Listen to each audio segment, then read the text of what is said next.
নগাঁৱৰ চামগুৰি বিধানসভা সমষ্টিৰ নৱনিৰ্বাচিত বিজেপিৰ বিধায়ক দীপ্লুৰঞ্জন শৰ্মাক প্ৰথমবাৰলৈ পঞ্চায়তে সমষ্টিটোত উষ্ম আদৰণি জনালে সহস্ৰাধিক ৰাইজে। সমষ্টিটোৰ শিঙিমাৰী, শালপাৰা, ভুৰবন্ধা আদিত নতুন বিধায়কগৰাকীক আদৰণি জনাই সমষ্টিবাসীয়ে ২৪ বছৰীয়া ভয় ভাবুকি আৰু একনায়কত্ববাদ আঁতৰি চামগুৰিবাসীৰ জয় হৈছে। দীপ্লুৰঞ্জন শৰ্মা জয়ী হোৱাত অসমৰ ৰাইজৰ লগতে কংগ্ৰেছৰ বহু বাঘা নেতাই ফূৰ্তি কৰিছে।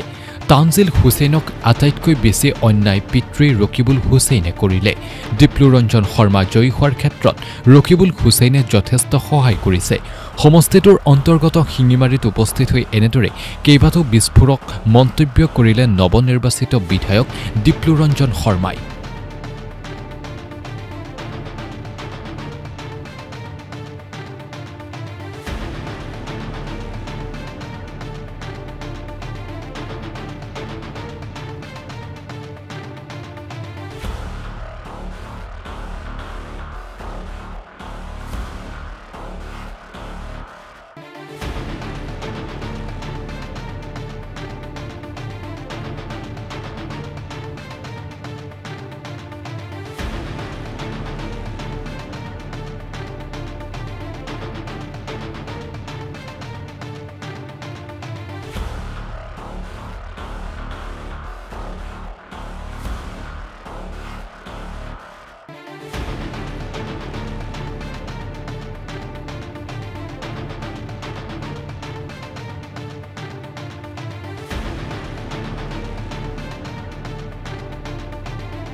গতিকে সকলো ৰাইজক আজি লগ পাব আহিছোঁ। গতিকে আজি প্ৰথমতে চিঙামাৰী জিলা পৰিষদৰ অন্তৰ্গত 7টা পঞ্চায়ত আছে। সকলো ৰাইজক এটা ধন্যবাদ জ্ঞাপন কৰাটো আৰু ৰাইজৰ পৰা আশীৰ্বাদ লোৱাটো মোৰ এটা কৰ্তব্য আৰু দায়িত্ব। মাননীয় জিতু গোস্বামী ডাঙৰীয়া আহি পাইছে, মাননীয় সুৰেশ বৰা ডাঙৰীয়া আছে, মুজিবুৰ ৰহমান ডাঙৰীয়া আছে। গতিকে সকলোকে পৰা এটা আশীৰ্বাদ লৈ সকলোৱে মই কৈছোঁ যে চামগুৰিবাসীৰ ৰাইজে প্ৰত্যেকে এজন দীপ্লুৰঞ্জন শৰ্মা হিচাপে এইবাৰ ইলেকশ্যন খেলিলে। গতিকে তেওঁলোকক মই আচলতে যিমানে ধন্যবাদ জনাওঁ সিমানে কম। শতিকা মানে প্ৰায় ২৪ বছৰীয়া ভয় আৰু ভাবুকি শাসন অঁতৰাই, একনায়কত্ববাদী শাসন অঁতৰাই, পৰিয়ালতন্ত্ৰবাদ অঁতৰাই চামগুৰিবাসীৰ ৰাইজে যি আজি মেণ্ডেট দিছে, সেই মেণ্ডেট আচলমতে সেই বিজয় অকল দীপ্লুৰঞ্জন শৰ্মাৰ বিজয় নহয়, গোটেই চামগুৰিবাসীৰ ৰাইজৰ বিজয়, মুক্তিকামী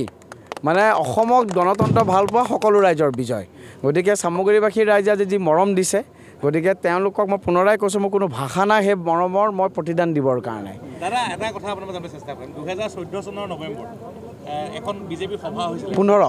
চনৰ নৱেম্বৰত, আৰু সেই সভাখনৰ অৰ্গেনাইজাৰ তেতিয়া আপুনি আছিলে। হয়। আৰু সেই সময় অৰ্গেনাইজ কৰাৰ ফলত আপুনি বিৰাট বাধাৰ সন্মুখীন হৈছিলে। হয় হয়। সেই সময়ত আপুনি অনুভৱ কৰিছিলে যে এদিন সেই যিগৰাকী বিধায়কে বাধা দিছিলে সেই বিধায়কগৰাকীৰ সমষ্টিৰ আপুনি এগৰাকী বিধায়ক হ'বগৈ? মনততো নিজে বিধায়ক হ'ম বুলি ভবা নাছিলোঁ, কিন্তু চিয়'ৰ আচলতে চামগুৰি সমষ্টি আমি উদ্ধাৰ কৰিম, অসমত চৰকাৰ গঠন কৰিম। সেইটো সময়ত আমাৰ অসমত চৰকাৰ নাছিল। আমি এখন ডেম'ক্ৰেটিকেলি আমি এখন মিটিং পাতিব লওঁতে প্ৰতি পদত আমি বাধাৰ সন্মুখীন হৈছিলোঁ। আজি গণতন্ত্ৰৰ কথা কোৱা, আজিৰ দিনত গণতন্ত্ৰৰ মানে কথা মুখত আখৈ ফুটা দি ফুটা আমাৰ ৰকিবুল হুছেইন ডাঙৰীয়াই সেই সময়ত প্ৰশাসন যন্ত্ৰ ব্যৱহাৰ কৰি আমাৰ সভাখন যাতে কৰিব নোৱাৰে তাৰ কাৰণে যি চেষ্টা কৰিব লাগে সকলো কৰিছিল, কিন্তু আমি সকলো চেষ্টা বিফল কৰি আমি মিটিংখন সফল কৰিছিলোঁ। এনেকুৱা এখন এই চামগুৰি সংখ্যালঘু এটা 65% সংখ্যালঘু মানুহ আছে, তাত আপুনি যুদ্ধত জয়ী হ'ল, কিমানখিনি প্ৰত্যাহ্বানৰ সন্মুখীন হৈছিলে আৰু ৰণনীতি কি আছিলে? মই কিন্তু কৈ আছোঁ, ৰণনীতি আমাৰ এটাই আছিল, micro' management, door to door contact, people to people contact, সেইটো আমাৰ ৰণনীতি আছিলে। গতিকে প্ৰত্যেক ঘৰ মানুহৰ ঘৰত আমাৰ কাৰ্যকৰ্তাসকল গৈছিল। মই প্ৰথমতে শিক্ষা খণ্ডৰ কথা, আন্তঃগাঁথনিৰ কথা ইতিমধ্যে মাননীয় মুখ্যমন্ত্ৰী মহোদয়ৰ সময় লৈছোঁ, বহি পেলাই ভালকৈ কথা পাতিম। গতিকে এই 15 মাহত মই 15 বছৰ নোহোৱা কাম কৰিবৰ কাৰণে মই চেষ্টা কৰিম। নিশ্চয় আহিব, তেখেত নিশ্চয় আহিব আৰু এইকেইদিন কেইবাটা অনুষ্ঠান আছে। গতিকে উইদিন 1 মাহৰ ভিতৰতে তেখেত আহিম বুলি কৈছে। তেখেত আহিব। চামগুৰিবাসীৰ ৰাইজে যি মেণ্ডেট দিছে সেই মেণ্ডেট আমি সকলোৱে নতশিৰে মানিছোঁ, খুব ভাল লাগিছে। আৰু আটাইতকৈ ডাঙৰ কথা, অসমৰ ৰাইজে ফূৰ্তি কৰিছে, অসমত গণতন্ত্ৰক ভাল পোৱা ৰাইজে চামগুৰিত দীপ্লুৰঞ্জন শৰ্মাৰ বিজয়ক গণতন্ত্ৰৰ বিজয় বুলি কৈছে, প্ৰথম কথা। দ্বিতীয় কথা, অকল যে অসমৰ ৰাইজে ফূৰ্তি কৰিছে সেইটো নহয়, কংগ্ৰেছৰ বহু বাগা বাগা নেতাই ফূৰ্তি কৰিছে কংগ্ৰেছৰ বহু বাগা বাগা নেতাই ফূৰ্তি কৰিছে এইটো কংগ্ৰেছতো মানে ৰকিবুল হুছেইন ডাঙৰীয়াৰ যুগৰ অৱসানৰ এটা হেৰি না এইটো দিছে কিছুমান কথা আমি অফ দ্য ৰেকৰ্ড ৰাখিব লাগে কিন্তু মই আপোনালোকক ক'লোৱে দেখোন কংগ্ৰেছৰ বহু মইতো আপোনালোকক কৈছোঁ ভূপেন বৰা ডাঙৰীয়াই ভাল পাইছে ভূপেন বৰা ডাঙৰীয়াই ভাল পাইছে মইতো তেওঁকো মই মানে শুভেচ্ছা জনাম ভূপেন বৰা ডাঙৰীয়াই ভাল পাইছে আৰু মই যোৱাকালি ইণ্টাৰভিউত কৈছোঁ আচলমতে তানজিল হুছেইন ডাঙৰীয়াক আটাইতকৈ বেছি অন্যায় তেখেতৰ পিতৃয়ে কৰিলে মোক তেখেতৰ পিতৃয়ে ৰকিবুল হুছেইন ডাঙৰীয়াই মোক জিকাৰ ক্ষেত্ৰত বহু পৰিমাণে সহায় কৰিলে আওপকীয়াকৈ ইনডাইৰেক্ট তেখেতে যি আচাৰ ব্যৱহাৰ কৰিলে যেনেকুৱা আচৰণ ব্যৱহাৰ দেখুৱালে সেইবোৰে মোক বহুত বঢ়াই দিলে মইতো সেইকাৰণে হুছেইন ডাঙৰীয়াকো মাজে মাজে ধন্যবাদ এটা দিব মন যায় দেখা পোৱা গৈছে যে এইটো ইলেকশ্যন উপনিৰ্বাচন সামগ্ৰী যিটো উদযাপন হৈছে আন ক'তোৱে এই উদযাপনটো হোৱা নাই ৰাইজে বহুত সামগ্ৰীত কি আছিল সামগ্ৰীত আচলমতে ৰাইজে মানে মই পুনৰাই কৈ আছোঁ যিটো ক্ষোভ আছিল এই ক্ষোভটো এবাৰ বেলট পেপাৰত দিছে মানে EVMত দিছে ক্ষোভটো অৱনমিত ক্ষোভ আছিল আপোনালোকে নিজেই দেখি আছিল কিমান এটা গণতন্ত্ৰক ইয়াত মানে মোহাৰি পেলাবৰ কাৰণে তেওঁলোকে চেষ্টা কৰিছিল ইয়াত BJP আৰু AJP কৰাটো ইমান সহজ নাছিল ৰকিবুল হুছেইন ডাঙৰীয়াৰ দিনত কিন্তু সেই সকলো প্ৰত্যাহ্বান নুফৰাই এইবাৰ চামগুৰিবাসীৰ ৰাইজে চামগুৰি যুৱ প্ৰজন্মৰ চামগুৰিবাসীৰ ৰাইজে BJPৰ পদুম ফুল ফুলাইছে আৰু এইটো কণ্টিনিউ হ'ব 24 চনত মই 24,000 ভোটত জিকিলোঁ কথাটো সেইটোৱে কিমানখিনি প্ৰত্যাহ্বানৰ সন্মুখীন হৈছিলে এই নিৰ্বাচনত প্ৰত্যাহ্বানটো চাওক চব নিৰ্বাচনৰ প্ৰত্যাহ্বান থাকে ন পঞ্চায়ত নিৰ্বাচনটো থাকে সমবায় নিৰ্বাচন এটাতো প্ৰত্যাহ্বান থাকে আমি কোনো ইলেকশ্যন আমি ইজিলি নলওঁ কিন্তু প্ৰত্যাহ্বান আমাৰ কাৰণে এটা ইজি আছিল কাৰণ চামগুৰি মই কৈছোঁ BJP AJPৰ সকলো কাৰ্যকৰ্তাই BJP AJPৰ সকলো যুৱ প্ৰজন্মই নিজকে দীপ্লৰঞ্জন শৰ্মা হিচাপে ইলেকশ্যন খেলিছিল ইয়াত সকলোৱে দীপ্লৰঞ্জন শৰ্মাক জিকাবৰ কাৰণে ইলেকশ্যন খেলা নাছিল সকলোৱে নিজে জিকিবৰ কাৰণে ইলেকশ্যন খেলিছিল সেইকাৰণে মোৰ প্ৰত্যাহ্বানটো মোৰ সহজ হৈ পৰিছিল হয় হয় নাই মই জিকাৰ দিনাখনে মই আহিছোঁ জিকাৰ দিনাখন খুব ভাল আপুনি ৰাইজৰ উৎসাহ দেখিছে নাই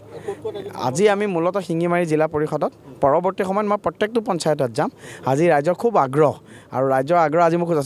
যথেষ্ট মোৰ শৰীৰ বেয়া কিন্তু ৰাইজৰ আগ্ৰহ মই কেতিয়াও নেওচা দিব নোৱাৰোঁ তেওঁলোকৰ কাৰণে আজি বিধায়ক হৈছোঁ গতিকে তেওঁলোকক আজি এবাৰ প্ৰথমতে শিঙিমাৰী জিলা পৰিষদ যাম তাৰপাছত 23টা পঞ্চায়ততে মই পঞ্চায়ত পৰ্যায়ত গৈ পেলাই মই ৰাইজক লগ কৰিম আমাৰ কাৰেণ্ট আছামৰ দৰ্শকে জানিব বিচাৰিছিলে যে এইটো যি নিৰ্বাচন 24 চনত মই 24,000 ভোটত জিকিলোঁ কথাটো সেইটোৱে কিমানখিনি প্ৰত্যাহ্বানৰ সন্মুখীন হৈছিলে এই নিৰ্বাচনত প্ৰত্যাহ্বানটো চাওক চব নিৰ্বাচনৰ প্ৰত্যাহ্বান থাকে ন পঞ্চায়ত নিৰ্বাচনটো থাকে সমবায় নিৰ্বাচন এটাতো প্ৰত্যাহ্বান থাকে আমি কোনো ইলেকশ্যন আমি ইজিলি নলওঁ কিন্তু প্ৰত্যাহ্বান আমাৰ কাৰণে এটা ইজি আছিল কাৰণ চামগুৰি মই কৈছোঁ BJP AJPৰ সকলো কাৰ্যকৰ্তাই BJP AJPৰ সকলো যুৱ প্ৰজন্মই নিজকে দীপ্লৰঞ্জন শৰ্মা হিচাপে ইলেকশ্যন খেলিছিল ইয়াত সকলোৱে দীপ্লৰঞ্জন শৰ্মাক জিকাবৰ কাৰণে ইলেকশ্যন খেলা নাছিল সকলোৱে নিজে জিকিবৰ কাৰণে ইলেকশ্যন খেলিছিল সেইকাৰণে মোৰ প্ৰত্যাহ্বানটো মোৰ সহজ হৈ পৰিছিল হয় হয় নাই মই জিকাৰ দিনাখনে মই আহিছোঁ জিকাৰ দিনাখন খুব ভাল আপুনি ৰাইজৰ উৎসাহ দেখিছে নাই